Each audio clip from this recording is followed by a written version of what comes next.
Olá, turma, tudo bem? Bora lá para nossa leitura. Mais um dia, entrando aí já no final de semana, hoje sábado, o sexto dia dessa semana, né? Hoje, dia 23 de dezembro, praticamente véspera de Natal, né? Eu creio que você tá aí já na correria dos preparativos, né? As mulheres ficam mais atarefadas, os homens ficam mais preocupados, né? Com a casa cheia. Mas eu quero te dizer que há um lugar de descanso para nós, e esse lugar de descanso é aqui aos pés do Senhor. Então, tire esse momento mesmo para tirar o foco, né, de toda essa correria do mês de dezembro, das festas. Pare para estar com o teu Pai, com o teu Salvador, né, e entregue esse momento para Ele. Você tenha certeza que você sairá desse lugar aqui renovado com a palavra de Deus. É isso que a gente espera sempre, né? Uma renovação que vem do Senhor para nós. Vamos orar, entregar esse momento para o Senhor, esse dia. Gratidão, né? É a nossa oração nesses próximos dias aí. Jesus, eu quero agradecer sim, Senhor, por mais esse dia, por mais esse momento, por mais essa semana, Pai, que já está acabando, e que nós fomos agraciados com o teu amor, com a tua graça sendo derramada todos os dias, para nos ajudar nas nossas fraquezas, nas nossas dificuldades, nas nossas debilidades, Senhor. Nós somos fortalecidos todo o tempo pelo teu Espírito Santo, para não cairmos, para não desfalecermos, mesmo em meio a circunstâncias, às vezes, que nos apertam, que nos afligem. Mas como eu sou grata, Pai, ao Senhor, porque mais um ano, a tua mão poderosa, o teu braço forte tem me sustentado, tem estado comigo, me abraçado bem forte e não deixado, Senhor, eu desistir. Muito obrigada, Deus. Eu te louvo e te agradeço, Pai, em nome de Jesus. Amém, queridos? Glória a Deus. Semana de gratidão mesmo. Vai ser minha oração, agradecer ao Senhor por tudo que Ele tem feito durante esse ano. Hoje a gente vai continuar aqui dentro do livro de Hebreus, né? A carta aos Hebreus. E nós vamos do capítulo 7 ao capítulo 10 hoje, né? Então hoje a gente vai nesses capítulos e amanhã a gente finaliza com o capítulo 11, 12 e 13, né? Livro poderosíssimo, o livro de A Carta aos Hebreus. É outro livro que, assim como Romanos, eu tenho falado ontem já para vocês, né? Como essas duas cartas para mim são primordiais dentro do Novo Testamento para o entendimento de vários assuntos, né? E aqui a gente tem a divindade de Jesus sendo exaltada ao mais alto nível mesmo, né? Porque ele merece. Capítulo 7, então, diz assim: Esse Melquisedeque era rei da cidade de Salém e também um sacerdote do Deus Altíssimo. Quando Abraão estava regressando para casa, depois de ter ganhado uma grande batalha contra muitos reis, Melquisedeque foi ao seu encontro e o abençoou. Abraão então tomou a 10ª parte de tudo quanto havia ganho na batalha e deu a Melquisedeque. O nome de Melquisedeque significa rei de justiça. O seu nome também quer dizer rei da paz, por causa do nome da cidade dele, Salém, que quer dizer paz. Melquisedeque aparece na história sem pai nem mãe e não existe anotações sobre nenhum dos seus antepassados. Não há menção da origem nem do fim dos seus dias. Sendo semelhante ao Filho de Deus, ele permanece sacerdote para sempre. Vejam então como este Melquisedeque é importante. Até mesmo Abraão, o primeiro e o mais respeitado de todo o povo escolhido de Deus, deu a Melquisedeque a 10ª parte dos despojos que ele tomou dos reis com quem estivera lutando. Conforme a lei de Moisés, os sacerdotes, que são descendentes de Levi, recebiam do povo a 10ª parte de tudo, isto é, dos seus irmãos, embora estes fossem descendentes de Abraão. Este homem, entretanto, não pertencia à descendência de Levi, e mesmo assim recebeu a 10ª parte de Abraão. Ele abençoou Abraão, que havia recebido as promessas. E como todos sabem, uma pessoa que tem poder para abençoar é sempre mais importante do que a que é abençoada. Os sacerdotes judaicos, embora fossem mortais, recebiam dízimos. Somos informados, porém, que no caso de Melquisedeque, o dízimo foi recebido por alguém que continua vivo.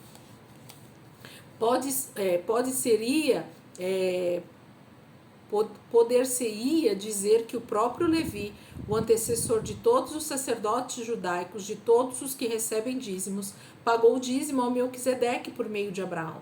Embora Levi ainda não tivesse nascido, a semente da qual ele veio estava em Abraão, quando Abraão pagou os dízimos a Melquisedeque. Se os sacerdotes judaicos e as suas leis fossem capazes de nos salvar, por que então Deus precisou mandar Cristo como sacerdote da mesma ordem de Melquisedeque, em vez de mandar alguém da ordem de Arão, a ordem a qual pertenciam todos os outros sacerdotes? E quando se muda o sacerdócio, a lei também muda. Ora, aquele de quem se dizem estas coisas pertencia a outra tribo, e nenhum membro dessa tribo jamais serviu como sacerdote.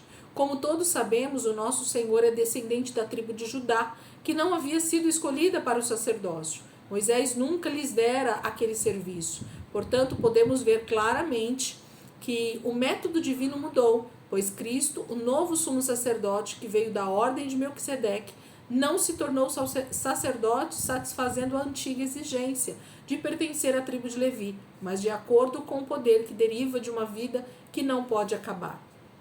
Porque as escrituras falam o seguinte a respeito dele: você é para sempre sacerdote da ordem de Melquisedeque.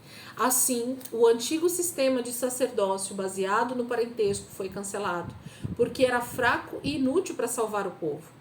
A lei nunca tornou ninguém realmente justo para com Deus. Agora, porém, temos uma esperança superior pela qual podemos aproximar-nos dele. Deus fez um juramento de que Cristo seria sempre sacerdote, embora nunca tivesse dito isso de outros sacerdotes. Houve juramento quando ele se tornou sacerdote, pois Deus disse: o Senhor jurou e nunca mudará de ideia. Você é sacerdote para sempre. Devido ao juramento de Deus, Jesus é a garantia de uma aliança superior. No sistema antigo era preciso haver muitos sacerdotes, a fim de que quando os mais velhos morressem, o sistema ainda pudesse continuar com os outros que ocupavam o lugar deles. Mas Jesus vive para sempre e continua a ser sacerdote, de modo que o seu sacerdócio é permanente. Ele pode salvar completamente todos quantos vão a Deus por meio dele. Uma vez que viverá eternamente, estará sempre ali intercedendo em favor deles. Portanto, ele é exatamente o tipo de sumo sacerdote que nós necessitamos, pois é santo e irrepreensível, não foi manchado pelo pecado, foi separado dos pecadores e foi exaltado nos céus. Ele não precisa oferecer sacrifícios diários de sangue de animais, como os outros sacerdotes, para cobrir primeiro os seus próprios pecados e depois os pecados do povo, porque ele acabou com todos os sacrifícios, de uma vez por todas, quando se ofereceu a si próprio. No sistema antigo, mesmo os sumos sacerdotes eram homens fracos e pecadores, que não podiam evitar praticar o mal. Porém, mais tarde, Deus, por seu juramento, nomeou seu filho, que é perfeito para sempre. Capítulo 7 de Hebreus é um capítulo extremamente cheio de analogias, comparativos, paralelismos, né? Como a teologia chama, falando a respeito de Abraão, de Melquisedeque, que foi aquele sumo sacerdote que aparece no início da história de Abraão, e que ele oferece o dízimo a esse sacerdote, né? E esse sacerdote o abençoa, trazendo pão e vinho, uma dita, né? Correlação com a ceia, né? Nada mais, nada menos do que pão e vinho foi oferecido a Abraão no momento em que ele volta de uma batalha extremamente difícil, mas que o Senhor deu vitória a ele, com poucos soldados. E então esse sumo sacerdote chamado Melquisedeque, que é da região de Salém, né? Rei de Salém, traz pão e vinho para Abraão. Gente, se não é Cristo que esse Melquisedeque representa, se não é a tipologia de Cristo, então eu não sei o que é. E esse texto, então, do capítulo 7 vai falar todo sobre essa questão de Jesus ser chamado um sumo sacerdote da linhagem, né, da descendência ou da maneira de Melquisedeque, né? Ele diz assim, peraí, deixa eu pegar aqui.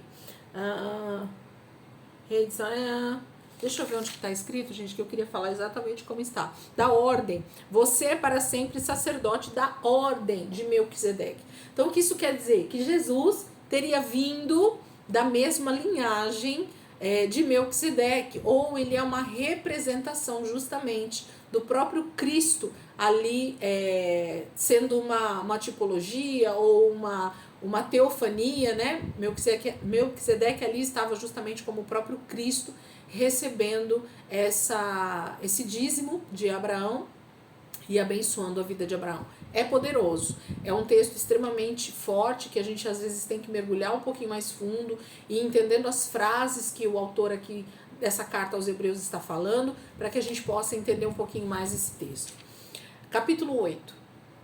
O que nós estamos afirmando é o seguinte: Cristo, cuja sacerdócia acabamos de descrever, é o nosso sumo sacerdote e está no céu, assentado à direita do trono da majestade. Ele ministra no templo do céu o verdadeiro tabernáculo construído pelo Senhor e não por mãos humanas. E visto que todo sumo sacerdote é nomeado para apresentar ofertas e sacrifícios, Cristo também deve oferecer alguma coisa. O sacrifício oferecido por ele é muito melhor do que aqueles oferecidos pelos sacerdotes terrenos. Mas assim mesmo, se ele estivesse aqui na terra, nem seria sumo sacerdote, visto que já existem os sacerdotes que ainda seguem o velho sistema judaico de sacrifício. O trabalho deles está ligado a um simples modelo terreno do verdadeiro tabernáculo do céu, porque quando Moisés estava se preparando para construir o tabernáculo, Deus o advertiu de seguir exatamente o modelo do tabernáculo celestial que lhe tinha sido mostrado no Monte Sinai. Mas Jesus, como ministro do céu, foi recompensado com um trabalho superior do que os que servem sob as leis antigas, pois o novo acordo que ele nos oferece da parte de Deus contém promessas superiores. Pois se a velha aliança fosse perfeita, não teria havido nenhuma necessidade de outra para substituí-la. O próprio Deus vê que o povo é culpado, pois disse: virá o dia, declara o Senhor, quando farei uma nova aliança com o povo de Israel e com o povo de Judá. Esta nova aliança não será como a antiga que eu dei aos seus antepassados no dia em que os tomei pela mão para tirá-los da terra do Egito. Eles não cumpriram a sua parte naquela aliança, e por isso eu tive de me afastar deles, diz o Senhor. Porém, esta é a nova aliança que eu farei com o povo de Israel, declara o Senhor. Eu porei as minhas leis em suas mentes, as escreverei em seus corações. Eu serei o Deus deles e eles serão o meu povo. E então ninguém precisará falar ao seu amigo, ou ao seu vizinho, ou ao seu irmão, dizendo: você também precisa conhecer o Senhor, pois todos, grandes e pequenos, me conhecerão, pois eu perdoarei as suas más obras e não me lembrarei mais dos seus pecados. Deus fala destas novas promessas, desta nova aliança, como tomando o lugar da antiga, porque esta agora é antiquada e foi posta de lado para sempre. Capítulo 8 da carta aos Hebreus dá a impressão, assim como alguns trechos de Romanos, que Deus está abolindo por completo a antiga aliança, né? O Antigo Testamento, o Pentateuco, as leis levíticas, né? E a gente sabe que, na verdade, houve um cumprimento de Jesus em boa parte da lei, né? No que diz respeito aos sacrifícios, no que diz respeito a essa religiosidade, aos preceitos ali quanto ao templo. Toda essa parte, Jesus cumpre nele todos esses rituais, né, religiosos. Mas a gente sabe que a lei de Deus, ela é boa e perfeita, né? E ela nos faz, então, perceber o quanto nós precisamos da graça para viver. Mas essa lei que está em Cristo, essa maneira de viver em Cristo Jesus, ela é muito superior. Então a gente diz muitas vezes, quando está ensinando sobre isso, de que viver na graça, como muitos acham que é mais fácil, pelo contrário, ela se torna muito mais difícil do que viver pela lei. Por que, Elisângela? Porque na verdade a lei eram preceitos, né, condições que estavam prescritas e que as pessoas só precisavam cumprir exatamente como estava escrito. Por exemplo, eu vou dar um exemplo para vocês só para vocês entenderem o que eu estou falando. Não adulterarás, ok? Então, o adultério, para ele ser dito como adultério na velha aliança, o casal que estivesse em adultério teria que ser pego em flagrante, né? E então ser levado, os dois, homem e mulher, pegos em flagrante, ser levado diante das autoridades judaicas e ser exposto o pecado deles, para que aquilo então fosse julgado, e o julgamento para aquilo era o apedrejamento, tá? Então, o adultério só era adultério quando o casal era pego em ato de adultério, né? Quando aquilo era então descoberto por alguém, e então aquilo era denunciado. Se não fosse isso, as pessoas podiam estar adulterando, mas aquilo não havia uma lei, não havia uma consciência a respeito de um pecado real, porque estava escondido. Só Deus conhecia aquele pecado, né? Então aquelas pessoas eram vistas pela sociedade normalmente, né? Então eles só eram expostos se houvesse realmente o flagrante. Hoje, na nova aliança, é o contrário. Além de realmente Deus estar vendo as nossas atitudes, a palavra diz que é muito superior o pecado.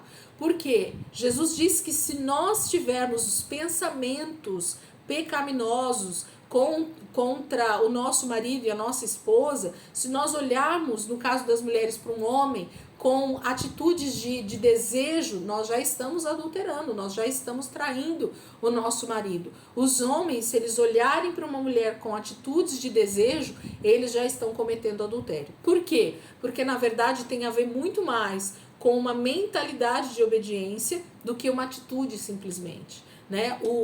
A velha aliança não nos dava essa consciência de pecado, porque não havia o Espírito Santo habitando dentro deles. Hoje não, hoje nós temos o Espírito Santo habitando dentro de nós. E é isso que faz com que a aliança de Cristo, a nova aliança, seja muito superior. Então, as nossas atitudes têm muito mais a ver com uma desobediência real, né, dentro do coração a Deus, do que simplesmente uma atitude externa. Capítulo 9. Ora, naquela primeira aliança entre Deus e o seu povo, havia normas para adoração e havia um tabernáculo aqui na terra. Dentro deste tabernáculo haviam 2 compartimentos. O primeiro compartimento, chamado de lugar santo, continha o castiçal de ouro e uma mesa com os pães sagrados. Depois havia uma cortina e atrás da cortina um compartimento chamado o Santo dos Santos. Nesse compartimento havia o altar do incenso, todo de ouro, e a arca da aliança, inteiramente coberta de ouro puro.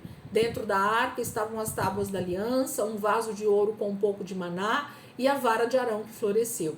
Em cima da arca de ouro haviam estátuas de anjos chamados querubins, as sentinelas da glória de Deus, com as suas asas estendidas por cima da cobertura de ouro da arca, chamada o propiciatório. Mas basta destes pormenores.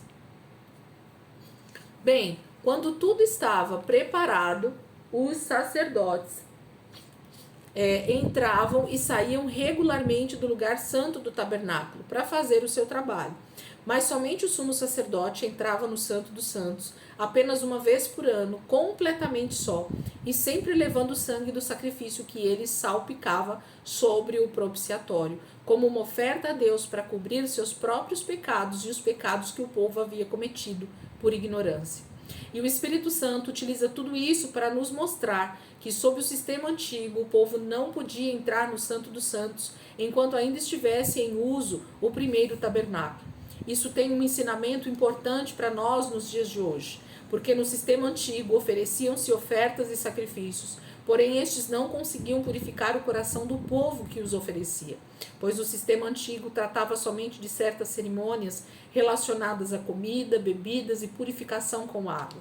O povo precisava guardar esses regulamentos que o ajudariam a sustentar a situação até que viesse um novo e melhor caminho da parte de Deus. Quando Cristo veio como sumo sacerdote deste sistema melhor que nós agora temos, ele entrou naquele tabernáculo do céu, maior e mais perfeito, que não foi feito por homens, nem faz parte desta criação, e uma vez por todas levou o sangue para dentro do Santo dos Santos e o salpicou sobre o propiciatório, mas não era sangue de bodes nem de bezerros. Lá ele levou o seu próprio sangue e com esse sangue ele garantiu a nossa salvação eterna. E se sob o sistema antigo o sangue dos touros e bodes e as cinzas das novilhas eram espalhadas sobre as pessoas impuras e tornavam as pessoas exteriormente puras, quanto mais o sangue de Cristo transformará as nossas vidas e os nossos corações. O sacrifício dele purificará a nossa consciência de atos que levam à morte e nos faz desejar servir ao Deus vivente, pois com a ajuda do Eterno Espírito Santo, Cristo de bom grado entregou-se a Deus para morrer pelos nossos pecados. Ele que era perfeito, sem uma única falta ou pecado. Cristo veio para ser o mediador desta nova aliança, para que todos os que são convidados possam vir e herdar para sempre todas as maravilhas que Deus lhe prometeu. Porque Cristo morreu para livrá-los do castigo dos pecados que eles tinham cometido enquanto ainda estavam debaixo da primeira aliança. Agora, se alguém morrer e deixar um testamento, uma relação de coisas a serem doadas a determinadas pessoas quando ele morrer, ninguém recebe nada até provar-se que a pessoa que escreveu o testamento está morta. O testamento só começa a ter efeito depois da morte da pessoa que o escreveu. Enquanto ela ainda estiver viva, ninguém pode utilizá-lo para obter nenhuma daquelas coisas que ela lhes prometeu. É por isso que o sangue foi salpicado antes mesmo que aquela primeira aliança entrasse em vigor. Depois que Moisés deu todas as leis divinas ao povo, tomou do sangue dos bezerros e bodes, juntamente com a água, e salpicou o sangue sobre o livro da lei e sobre todo o povo, usando ramos de plantas de isopo e lã de escarlate para salpicar, dizendo: este é o sangue que marca o começo da aliança entre vocês e Deus, a aliança que Deus mandou que vocês obedecessem. E do mesmo modo, salpicou o sangue sobre o tabernáculo e sobre todos os utensílios usados nas cerimônias. De fato, podemos dizer que sob a antiga aliança, quase todas as coisas eram purificadas com sangue, e sem derramamento de sangue não há perdão de pecados.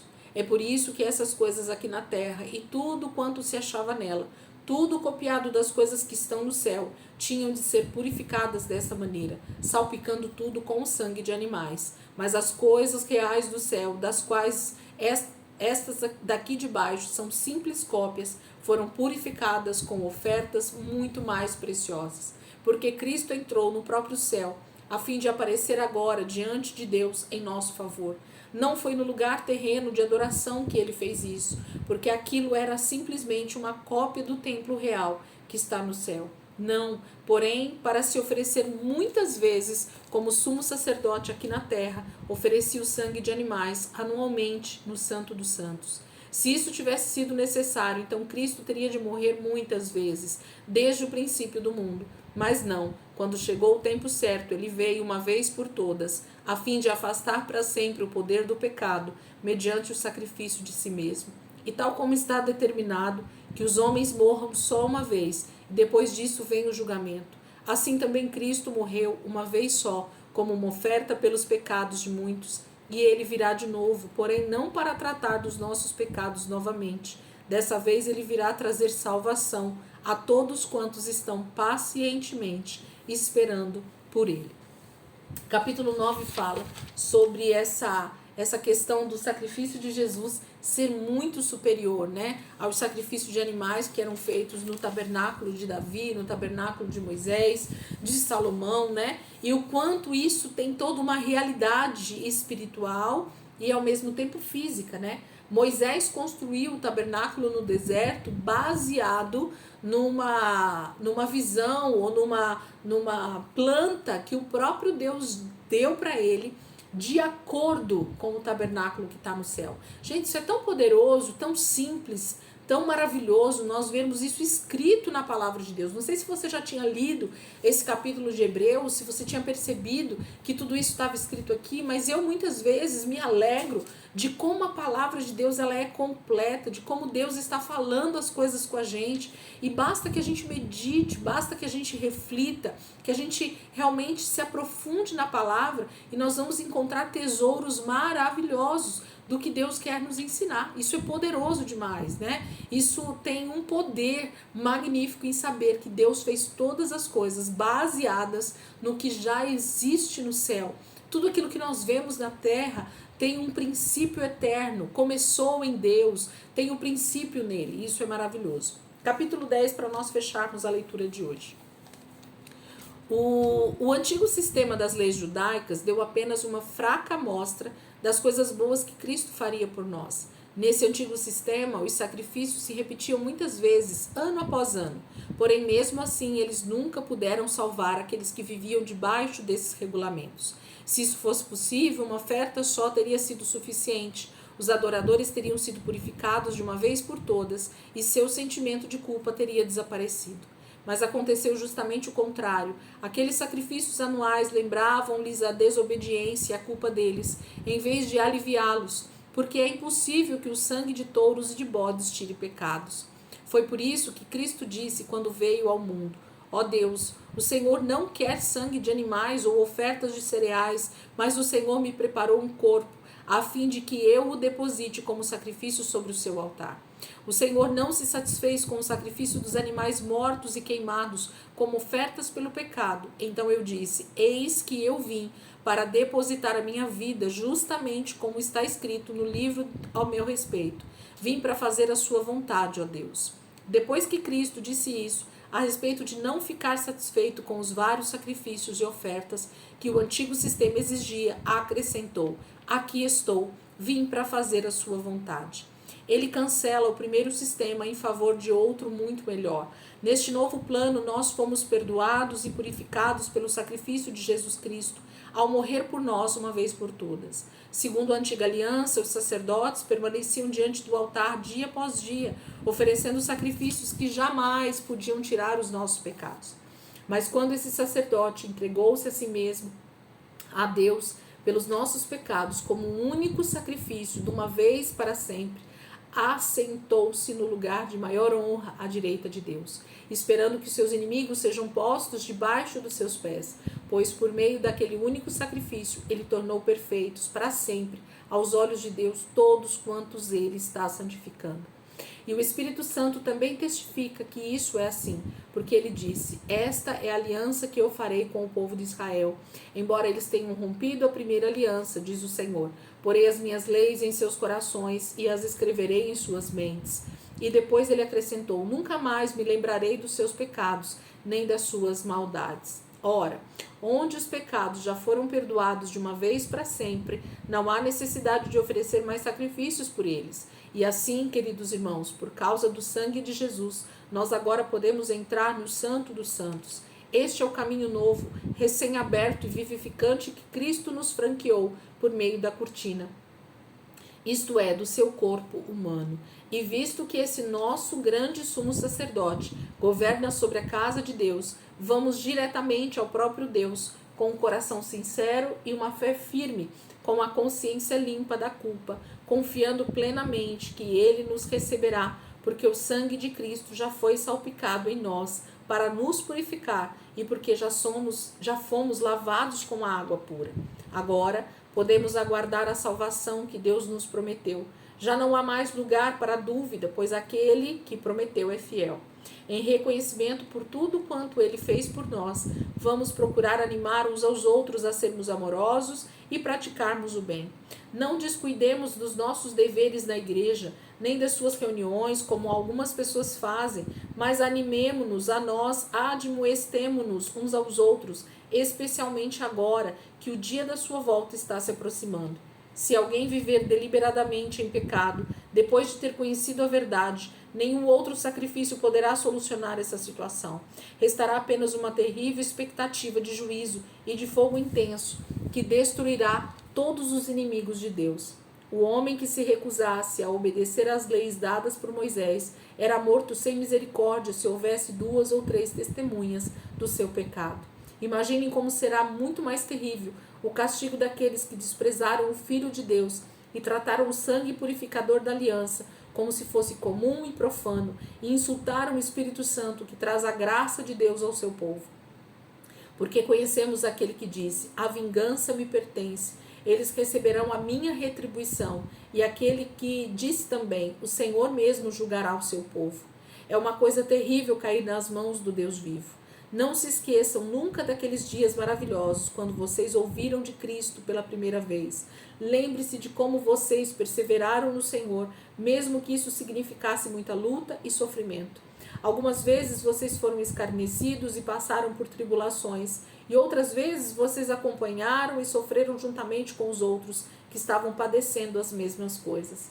Vocês sofreram com aqueles que foram jogados na prisão e ficaram realmente alegres quando tudo que vocês possuíam foi lhes tirado, sabendo que coisas melhores os estavam esperando no céu, bem superiores e permanentes. Haja o que houver, não deixem desfalecer a sua confiança no Senhor. Lembre-se de que vocês serão ricamente recompensados. Vocês precisam continuar fazendo com toda a paciência a vontade de Deus se quiserem receber tudo quanto lhes prometeu. Pois como ele disse nas Escrituras, um pouco mais de tempo e virá aquele que há de vir. Ele não vai demorar, e aquele cuja fé os tornou justos aos olhos de Deus deve viver pela fé, confiando nele em tudo. Do contrário, se eles recuarem, Deus não terá prazer neles. Nós, porém, nunca demos as costas a Deus para decretarmos a nossa própria destruição. Nós somos dos que creem e são salvos. Capítulo 10, o autor aos Hebreus, a carta aos Hebreus está dizendo sobre essa perseverança, sobre essa atitude de continuar crendo. Ele elogia, inclusive, essa fé desses irmãos que permanecem mesmo diante de situações difíceis, de grande tribulação. Ele fala da volta de Jesus estar muito próxima. Gente, nós estamos falando de 2000 anos atrás. Esses escritos já ecoavam na igreja. Imagine nós hoje, o quanto isso realmente está às portas, o quanto Cristo está realmente às portas para voltar, e o quanto essa verdade, que é a palavra de Deus, precisa estar latente dentro de nós. Nós precisamos meditar na palavra, nós precisamos nos fortalecer nela, nós precisamos conhecer a palavra para não sermos enganados em nada. Nós precisamos estar perseverando, como o próprio autor diz aqui para os irmãos. Nós precisamos crer em Jesus como desde o princípio, porque se o povo de Israel, que era o povo da aliança, Deus disse que se eles desobedeceram e realmente, deliberadamente desobedeceram a Deus, serão julgados por isso, que dirá nós, que não somos dessa linhagem tão escolhida, Somos gentios que fomos adotados pelo Pai. Então, o amor de Deus tem nos alcançado porque muitos daqueles que tinham a promessa não quiseram, mas Deus ama demais Israel e por isso ele está dizendo, se com eles ele já foi, teve o seu julgamento, o seu juízo, que dirá conosco. Então nós precisamos crer nessa palavra como ela é, para que nós não tenhamos fantasias, fábulas na nossa cabeça, como a palavra fala, e a gente acha que as coisas vão ser tão fáceis assim. Tem pessoas que pregam uma salvação tão facilitada, parece que as coisas de Deus são de qualquer maneira, É muito complicado isso, mas não vem ao caso aqui para nossa leitura, Eu queria que você aproveitasse aí o teu sábado para ler esses textos dessa carta aos Hebreus. São textos realmente muito fortes, muito profundos. O autor de Hebreus faz algumas analogias, algumas tipologias, que para algumas pessoas que estão começando a leitura, às vezes fica um pouquinho difícil, mas eu quero te dizer, não desista. Leia, e simplesmente leia. Deixa o Espírito Santo te ensinar a palavra no momento oportuno. Quantos anos, às vezes, a gente precisa ler o mesmo texto para que ele faça sentido para nós em algum momento, O Espírito Santo é aquele que vai te lembrar, vai te trazer à memória aquilo que você precisa saber naquele momento. Então, não se preocupe em entender tudo, Eu já falo isso geralmente no início do ano, quando a gente vai começar a leitura. Então, eu vou dizer agora aqui no final, não se preocupe com aquilo que você não entende da palavra. O Espírito que habita dentro de você, é Ele quem no momento certo te fará entender todas as coisas. Amém? Não se preocupe com isso. Deus abençoe. Ótimo sábado para vocês. Amanhã, domingo, se Deus quiser, a gente está aqui para continuar nossa leitura e finalizar o livro, a carta aos Hebreus, que é um texto tão poderoso. Amanhã a gente finaliza os últimos 3 capítulos aqui e na segunda-feira a gente volta para Timóteo, a segunda carta de Timóteo, de Paulo para Timóteo, amém? Deus abençoe e até amanhã, se Deus quiser.